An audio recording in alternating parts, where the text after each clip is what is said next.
Hello! In today's video we'll be dealing with contractions of auxiliary verbs in their negative form. Okay, let's get started with the verb be in present and past forms. Isn't, aren't, wasn't, weren't. Next,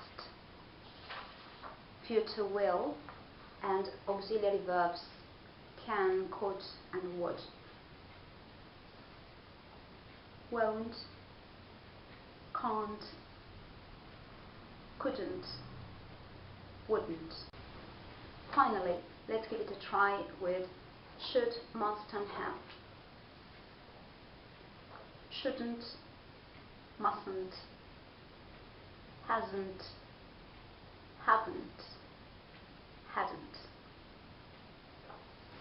I'd like to give you some tips as to the production of these contraction forms.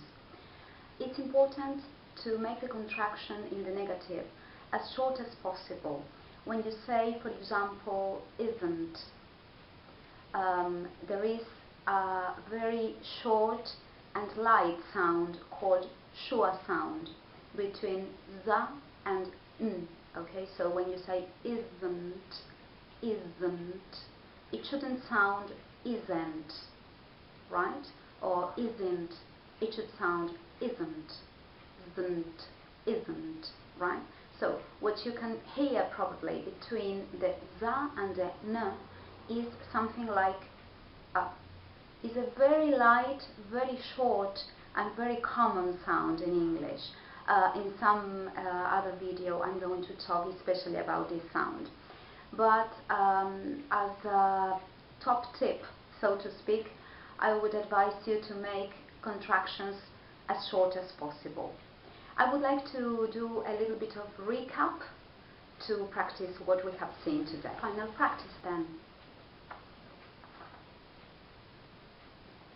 Isn't, aren't, wasn't, weren't. Once more, try to repeat after me. Isn't, aren't, wasn't, weren't.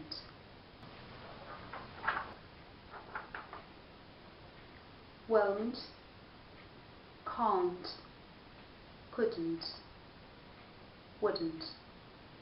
Once again, won't, can't, couldn't, wouldn't. Finally,